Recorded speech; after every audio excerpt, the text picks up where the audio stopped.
bistouri. Pour parler de ce sujet et répondre aux questions, qu'est-ce que le vieillissement, quels sont les traitements possibles, nous avons sur le plateau les plus grands spécialistes, le professeur Jean-Paul Menengo. Bonjour. Vous êtes chef de service de chirurgie plastique et maxillo-faciale. On est ravis de vous accueillir avec le docteur Barbara Hersan. Vous êtes praticien hospitalier universitaire en chirurgie plastique. Bonjour. Vous êtes accompagné de deux de vos patientes, Madame Sylvie Brasier, bonjour, et Madame Niakaté, bonjour. Bonjour. Bienvenue sur ce plateau. Alors nous allons parler de vieillissement aujourd'hui qui permet aujourd'hui, grâce à la médecine esthétique, d'améliorer ce vieillissement. Une première question, pourquoi notre peau vieillit ? Elle vieillit pour des raisons génétiques. Elle vieillit également quand on s'expose trop au soleil, quand on fume trop, le temps tout simplement. Le vieillissement est irrémédiable. Et il est irrémédiable. Par contre, on peut le ralentir, voire même reculer un petit peu quand on a commis beaucoup d'erreurs et qu'on les corrige. Merci. Alors, dans le reportage qui suit, nous allons voir les techniques qui ont évolué en matière de médecine esthétique et qui offrent de nombreuses perspectives tant aux patients qu'aux professionnels de santé. Un reportage présenté par Yves Hupstein-Berger. Voilà, je vous en prie, entrez. Ok, merci. Prenez place, prenez un siège. Mais ce que je vous propose maintenant pour vraiment obtenir le résultat, c'est de le potentialiser avec des nouvelles techniques de laser qui permettent de favoriser la sécrétion de collagène, ce qu'on a déjà fait de façon biologique, mais cette fois-ci avec un laser. Et en plus, on va améliorer la qualité des cicatrices. Donc on va faire les deux traitements en un. Moi, au départ, j'étais pas mal ridée. J'ai donc décidé de faire un lifting qui est là actuellement. J'en suis très contente. Ça fait 1 mois et demi qu'il a été fait. Et pour améliorer ce lifting, j'ai donc décidé de faire un laser. J'ai voulu potentialiser le résultat sur les petites ridules. Donc on va avoir un bénéfice au bout de 5-6 jours, de type peeling classique. Et puis on va avoir un résultat plus tardif grâce à ces techniques de médecine régénérative au bout de 3 à 6 mois. Concernant les lasers, on s'intéresse beaucoup, on a fait des recherches sur le sujet, sur des types de lasers pour lesquels l'éviction sociale ne soit pas trop longue, des lasers qui ne soient pas douloureux et qui puissent apporter de bons résultats assez rapidement. Donc là, pendant 24 heures, rien du tout, même pas de l'eau. Donc il ne faut pas laver votre visage avec de l'eau, quoi que ce soit. Oui. Surtout ne pas prendre d'anti-inflammatoires parce que le but c'est justement que vous fassiez de l'inflammation. Donc, et l'inflammation va générer donc, tous les mécanismes de réparation qu'on cherche à favoriser. Donc rien du tout. Et après, au bout de 24 heures, vous pouvez mettre cette crème qui va à la fois hydrater et réparer parce qu'elle contient du zinc. Ça va bien potentialiser le résultat. Il faut espérer, on a tout fait pour. On traite le vieillissement du visage. Moi, c'est ma spécialité. Je travaille que là-dessus. Et puis sinon, j'ai des adjoints, notamment mon adjointe, le Dr Hersan, qui, elle, travaille sur les vergetures. Donc la technique pour vous, c'est à la fois de traiter ce relâchement cutané et ces vergetures par le laser. Alors bien sûr, ce n'est pas une chirurgie non plus, mais ça permet de redraper la peau et puis de traiter ces cicatrices que sont les vergetures. Est-ce que vous voulez qu'on traite du coup la cicatrice ici ? Oui. Est-ce que ça va là ? Oui. Ok, vous supportez cette intensité-là ? Ok, alors, parfait. Le laser, donc c'est un traitement physique qui permet d'améliorer la qualité de la peau et qui permet de traiter les vergetures. Maintenant, il faut un certain nombre de séances. Alors l'intérêt du laser Ecosma, c'est qu'il permet un traitement en profondeur du derme et également la partie superficielle de la peau. Donc à la fois, cela permet de cibler le fibroblast. Le fibroblast, c'est la cellule la plus importante du derme. Et en allant stimuler ce fibroblast, le fibroblast va sécréter plus de collagène et d'élastine pour, si vous voulez, réparer la vergeture en profondeur. Et également, par le traitement superficiel de la peau, on va aussi améliorer la qualité superficielle de la vergeture, la coloration de la vergeture. De retour sur le plateau d'Atout Santé avec nos invités, nous parlons du bien vieillir aujourd'hui avec le professeur Menengo. Alors, première question, qu'est-ce que la médecine esthétique ? La médecine esthétique, ce sont un ensemble de techniques non invasives qui permettent de corriger le vieillissement. Alors, il y a des techniques, par exemple, de comblement et d'injection, des piqûres en quelque sorte. Il y a des techniques physiques qui font appel à des lasers ou à d'autres procédés physiques, notamment. C'est les deux catégories principales. Les deux volets. Quelles sont les différentes phases de vieillissement? Il y a un vieillissement qui se fait soit par relâchement, soit au contraire par squelettisation. En fait, on ne vieillit pas de la même façon. Ce sont les deux principales phases. C'est vrai qu'à un âge avancé, on a plutôt tendance à vieillir par squelettisation. D'accord. Comment on choisit un médecin esthétique? Question qu'on se pose souvent. Je crois que c'est surtout par bouche à oreille. Il suffit qu'on connaisse quelqu'un qui a été bien soigné par un médecin esthétique pour qu'on ait envie d'être soigné par le même. Je crois que c'est le meilleur moyen. Pas du tout la publicité, le bouche à oreille. C'est vraiment le bouche à oreille. Je pense. Ouais. Et combien de personnes font appel aux médecins esthétiques? Actuellement, ça s'est énormément démocratisé, beaucoup plus qu'on ne le croit. Je n'ai pas de chiffres en tête, mais je suis sûr qu'autour de vous, vous verrez qu'il y a énormément de gens, beaucoup plus qu'on ne l'imagine, qui ont fait appel à la médecine esthétique. Madame Brasier, vous êtes donc une patiente des médecins qui sont ici. Vous, comment vous avez fait appel au professeur Menengo, au docteur Hersan? Au départ, j'avais vu une émission sur France 2. Donc c'était le professeur Menengo, donc je suis allée le voir et de là, on a discuté ensemble et il m'a proposé de faire un laser. Voilà. Comment ça vous est venu de faire ce laser? Quel moment vous avez décidé? J'ai décidé surtout parce que j'avais énormément de rides. D'accord. Donc il fallait que je fasse quelque chose et les piqûres, les injections, tout ça, c'était pas pour moi. Alors j'ai pris le laser. Alors le laser, par rapport aux piqûres, donc vous aviez une appréhension en fait au départ des piqûres? Non, j'avais pas d'appréhension parce que j'avais regardé déjà pas mal d'émissions. Et puis ma belle-sœur s'était fait aussi un laser. D'accord. Donc voilà. Donc, le laser, c'était la voie qui vous convenait le plus. Et pendant l'intervention, comment vous avez vécu votre intervention? Oh, très bien. C'est pas douloureux du tout. D'accord. Non, ça se passe très bien. Ça, c'est important de témoigner là-dessus parce que c'est vrai que nos téléspectateurs pensent parfois que peut-être le laser c'est un peu douloureux, mais non, pas du tout. Du tout. On a très très chaud, grosse chaleur, mais bon, ça dure 1 heure et puis c'est tout. Vraiment, ça se passe très bien. Et après l'intervention, comment ça s'est passé? Après l'intervention, vous êtes très très rouge quand même, la peau qui tire énormément. Bon, il y a comme un coup de soleil, quoi. Mais un gros coup de soleil quand même. Un gros coup de soleil. Puis ensuite, vous avez la peau qui change un petit peu. On a l'impression d'avoir une peau de léopard, beaucoup de petites taches marron, puis la desquamation, et puis il faut compter 4 à 5 jours pour retrouver une peau normale. Et est-ce qu'aujourd'hui vous êtes ravie? Aujourd'hui je suis très contente. Quand je me regarde dans le miroir, je vois une autre personne. Une autre personne, d'accord. Oui. Professeur Menengo, ça fait toujours cet effet?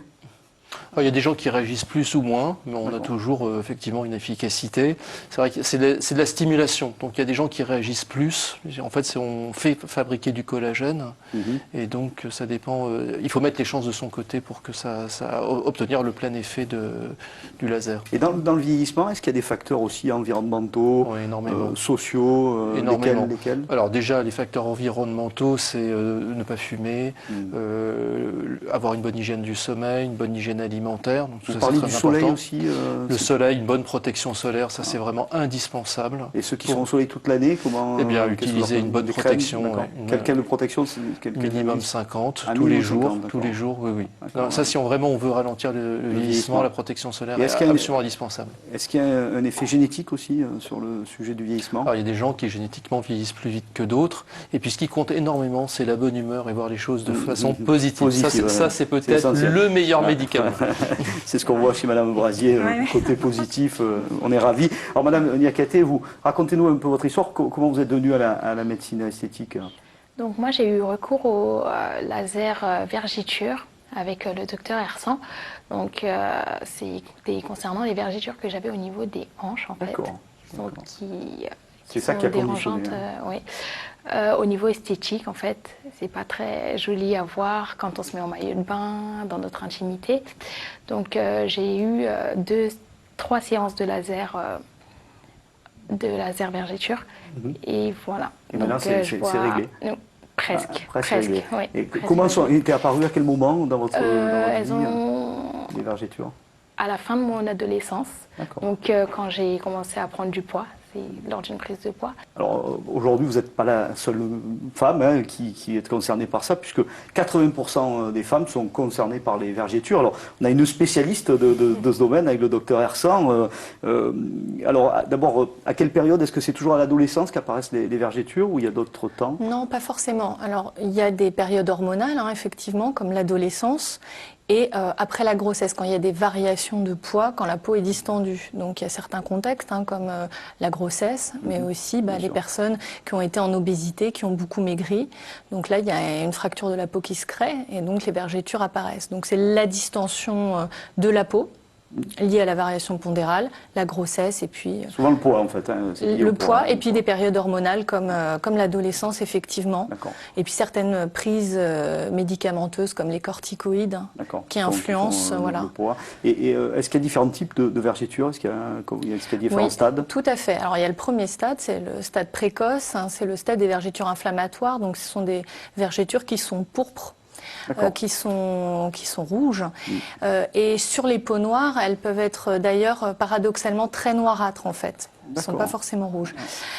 Et là, c'est le moment où il faut justement consulter un médecin esthétique. Cet instant-là. Oui, parce que là, c'est rattrapable. D'accord. Voilà. C'est-à-dire que là, avec le technique de laser, on arrive avec différents types de laser, on peut y arriver. Et une fois que la période aiguë est passée, on passe à la période chronique. Et là s'installent des vergetures atrophiques, les fameuses vergetures blanches qui sont nacrées. Ouais. Et celles-là, elles sont malheureusement très difficiles à traiter. Oui, très difficiles à traiter. Est-ce qu'on y arrive un peu à les atténuer? Alors on peut les atténuer par le laser, mais on ne peut pas les faire disparaître. D'accord. Totalement. Alors, comment on peut les prévenir, ces vergetures? Est-ce qu'il y a des moyens? Oui, il y a des moyens. Comme 70% des femmes ont, après la grossesse, des vergetures, je dirais que la première chose, c'est la prévention pendant la grossesse. Pas prendre beaucoup de poids, essayer de prendre 1 kilo par mois, 1 ou 2 kilos maximum. Se masser énormément, masser les zones à risque, comme l'abdomen, les hanches, les fesses, la face interne des cuisses, la poitrine également. Donc le massage, c'est pas tant la crème, c'est l'action de masser. L'action mécanique et du massage sur la peau pour stimuler le derme, pour stimuler les fibroblastes qui vont sécréter plus de collagène et qui vont supporter en fait cette distension de la peau. D'accord. Alors, dans l'oreillette, on me dit qu'on a une question de Claire de Lyon qui dit si elle a des vergetures, elle est forcément en surpoids? Non, pas forcément. Il y a d'autres cas Oui. Par exemple, il y a beaucoup d'hommes qui font de la musculation et qui, du fait de la distension de la peau sur les muscles, par exemple sur les biceps, vont avoir des vergetures sur la face interne des bras, par exemple. Donc, c'est pas lié au surpoids, c'est plus lié à une distension de la peau qui se relâche, cette fracture de la peau. Donc, c'est pas lié forcément à la prise de poids, ou à l'obésité. D'accord. Alors, une autre question de Julie de Nantes qui nous demande si est-ce qu'on peut devenir accro au traitement anti-vieillissement, peut-être professeur Menengo, est-ce qu'il y a vraiment, vous voyez la course en avant? C'est toujours pareil, il y a des gens qui sont effectivement un petit peu dans l'exagération, donc il faut savoir raison garder, il faut avoir un accompagnement du vieillissement, essayer de le ralentir, mais il ne faut pas tomber dans l'excès. Il ne faut pas tomber dans l'excès, en fait, d'accord. Écoutez, merci pour ces échanges qui ont été riches, et je pense que nos téléspectateurs se sont nourris de ces échanges, et puis on va tout de suite passer à notre rubrique pédagogique où nous allons aborder comment bien se préparer avant un traitement de régénération tissulaire avec Lisa. Bonjour Lisa, c'est à vous. Bonjour Alain, bonjour à tous. Comment bien se préparer à un traitement de régénération tissulaire lorsqu'on fait un traitement par laser? Il y a 4 grands conseils à tenir en compte. Le premier, aucun maquillage. La peau doit bien être démaquillée la veille pour être sûr d'avoir une peau entièrement propre. Le deuxième conseil, la peau ne doit pas avoir de coups de soleil ni de marques de bronzage, être bronzée, donc éviter toute exposition au soleil. Troisième conseil, il est possible de prendre des acides aminés par voie orale pour favoriser la création de collagène, mais ce conseil doit être prescrit par un médecin ou votre docteur pour savoir quel acide aminé prendre. Et le quatrième conseil est avoir un mode de vie sain, aucun excès, aucun alcool, aucune cigarette, bien dormir et avant tout être détendu. Il faut savoir que l'utilisation de crème anesthésiante n'est pas forcément obligatoire, sous recommandation médicale avant tout, et avant tout les patients doivent être rassurés pour appréhender au mieux leur traitement. Merci Lisa. Alors dans la suite de notre émission, nous allons parler des traitements et des évolutions technologiques pour rajeunir la peau. Avant d'aller plus loin, nous allons aller à la rencontre du docteur Jean-Philippe Donati pour une mise en image du laser et de son utilisation. Un reportage proposé par Yves Upstenberger.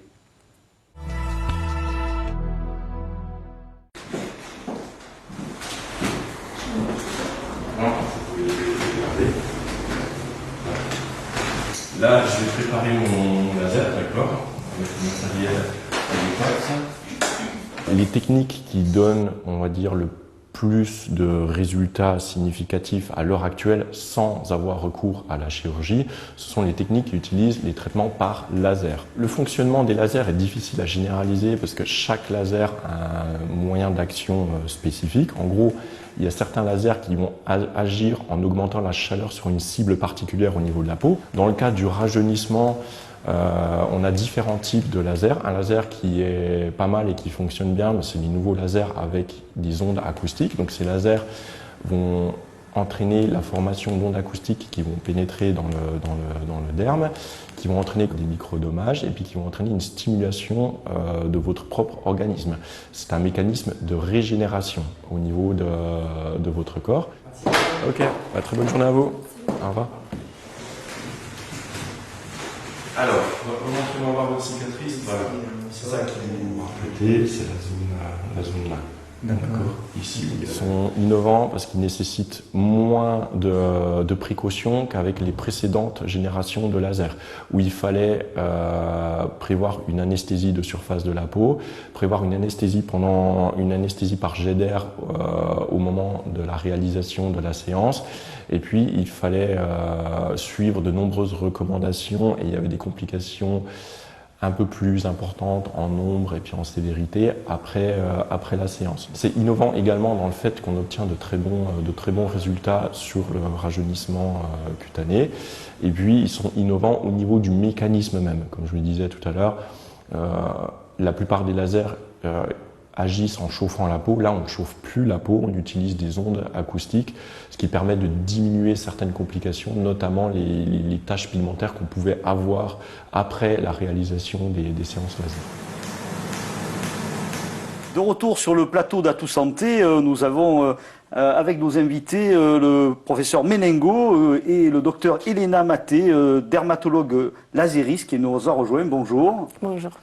Accompagné du docteur Jean-Philippe Donati, médecin lasériste. Bonjour, bienvenue sur le plateau d'Atout Santé. Première question, professeur Menengo, quels sont les différents traitements et techniques en médecine esthétique ? Alors, les techniques d'injection, les techniques de laser. Parmi les techniques de laser, vous avez des lasers de réjuvénation, il y a des lasers qui vont traiter des problèmes vasculaires, par exemple, et puis des taches pigmentaires. Et à quel moment on propose ces traitements et à qui ? Alors ça dépend du problème à traiter. Il y a des rides, par exemple. Alors pour des rides, ça va être plus un traitement de régénération type Ricosma. Sinon, par exemple, pour des taches pigmentaires qui participent aussi au vieillissement, donc on va utiliser plus des lasers pigmentaires, par exemple. Est-ce qu'on peut refaire un état des lasers qui existent de manière précise dans les nouveaux lasers ? Il y a énormément de types de lasers. Il y a des lasers actuellement qui utilisent des ondes acoustiques donc pour potentialiser un petit peu les effets. Donc ça, c'est plus dans les nouveaux lasers.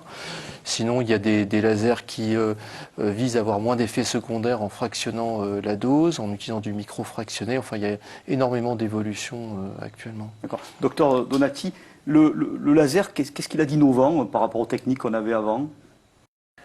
Il permet d'être beaucoup moins invasif, beaucoup moins agressif que les techniques dites chirurgicales ou les techniques d'abrasion mécanique.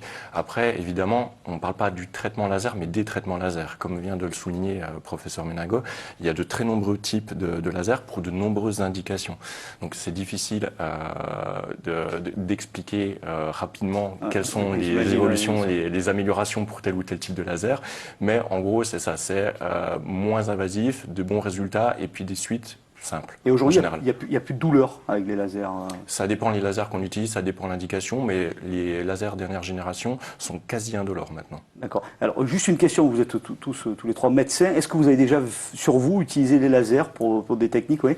par exemple, moi, j'ai utilisé pour des traitements vasculaires, des angiomes et des téléangiectasies, par exemple. D'accord. Et professeur Menengo, j'ai fait un traitement de réjuvénation. Bon, c'était dans le cadre d'une étude, mais j'aurais pu le faire en dehors. Et j'ai fait deux séances. Et vous, docteur? Oui, pour moi, c'était la même chose. La même chose. Donc, en fait, ça marche et c'est bien que les médecins utilisent aussi ces techniques pour montrer à leurs patients que c'est quelque chose d'innovant et de fonctionnel. Est-ce que l'utilisation des lasers nécessite des conditions, des choses particulières? Oui, tout à fait. En général, au préalable, on réalise une consultation médicale, on va prendre les antécédents, l'historique du patient, les médicaments qui sont utilisés, la demande du patient, et après on oriente vers la meilleure technique que l'on peut utiliser chez cette personne. Mais il y a des contre-indications également que l'on doit respecter avec les traitements laser. Alors, docteur Maté, comment fonctionne le laser? Le fonctionnement de laser, c'est une chose qui est assez simple. C'est une technologie qui nous permet d'utiliser l'énergie, la lumière comme une source d'énergie très précise et très concentrée. Dans la dermatologie, par exemple, c'est un domaine où on utilise le laser assez souvent et largement, par exemple pour le traitement de vaisseaux sanguins, des taches pigmentaires, des visements de la peau et beaucoup d'autres problèmes. Est-ce qu'on l'utilise qu'une seule fois, le laser, ou est-ce qu'il faut faire plusieurs étapes? C'est une question que notre patient nous pose assez souvent. C'est notre rêve de lendemain, mais pas malheureusement aujourd'hui. Par exemple, après le traitement de Raycosma, on peut avoir le résultat même après un seul traitement, mais malheureusement, pour toutes les autres choses, ce n'est pas le cas. Oui, il faut plusieurs fois, entre 3 et 4 pour épilation, par exemple, et pour traitement de taches pigmentaires. Est-ce qu'il y a des dispositions particulières à l'utilisation du laser? Ah oui, bien sûr. Par exemple, si on va traiter vieillissement de la peau, il faut prévenir notre patient de venir sans crème, sans maquillage, parce que tout ce produit peut contenir pas mal de métaux, pas mal de pigments qui peuvent intervenir sur le résultat final après rajeunissement. Merci, docteur Maté. Docteur Donati, on a vu dans le reportage qu'il existe des centres adaptés. Est-ce que vous pouvez nous parler un peu de la prise en charge des patients dans ces centres et surtout dans le domaine dermatologique? Tout se passe d'abord avec une consultation bien menée, bien réalisée. Elle a plusieurs objectifs, cette consultation, d'éliminer les contre-indications, d'analyser les besoins, les attentes du patient, et puis ensuite d'établir un plan de traitement. C'est-à-dire quelles sont les techniques qu'on va utiliser, avec quelle chronologie, voilà, s'il y a besoin de plusieurs traitements. Et à part le laser, est-ce qu'il y a d'autres techniques? Oui, voilà, tout à fait. En fait, souvent, on est amené à proposer des crèmes, en plus du laser, et éventuellement des compléments alimentaires. Et puis, parfois, on peut associer différentes techniques, des injections avec le laser, par exemple. Merci, docteur Menengo. Est-ce qu'on a assez de recul aujourd'hui sur ces nouvelles technologies pour dire c'est fiable? Alors, vous nous avez rassurés, puisque vous trois, vous les avez déjà utilisés, mais est-ce que maintenant, on peut dire à nos téléspectateurs, oui, allez-y, si vous avez... Vraiment, là, on commence à avoir vraiment un recul important. On a fait des études scientifiques à Mont-d'Or, on a vraiment le recul qu'il faut. Et maintenant, on les propose aussi pour améliorer le résultat des liftings, qui peuvent être aussi complémentaires à la chirurgie. Est-ce que les patients, une fois qu'ils sont passés entre vos mains, se sentent mieux? Oui. Ouais. Vous ressentez ça? Allez, vous sentez le bonheur, le plaisir que vous leur portez. Voilà, bon, mais écoutez, chers téléspectateurs, n'hésitez plus, si vous avez un doute. Dès qu'il revient encore une fois, c'est ça la réponse. Voilà. Merci, ils reviennent. Donc, retournez. Merci à vous trois pour cette partie d'émission. Est-ce que vous avez peut-être un dernier message à passer aux téléspectateurs? Comme disait mon collègue, le plus important, c'est de considérer que ces actes, la médecine esthétique, c'est de la médecine avant tout, et que ça doit démarrer par une consultation médicale. Ouais, donc il faut être prudent et faire les étapes une après l'autre. Ajouter quelque chose, c'est effectivement l'accessibilité à la médecine esthétique maintenant. De plus en plus de monde peut y accéder économiquement parlant, et aussi, vu que les suites sont plus simples, que les traitements sont plus simples à réaliser, il n'y a plus ce frein à se dire peut-être que je vais avoir une éviction sociale de 15 jours, de 1 mois, que ça va être une grosse opération. Et cette accessibilité, elle a vraiment, c'est vraiment accru depuis 10-15 ans. Démocratisé partout. Démocratisé, c'est un terme qu'on peut utiliser. Merci messieurs et mesdames. Est-ce que vous avez quelque chose à rajouter?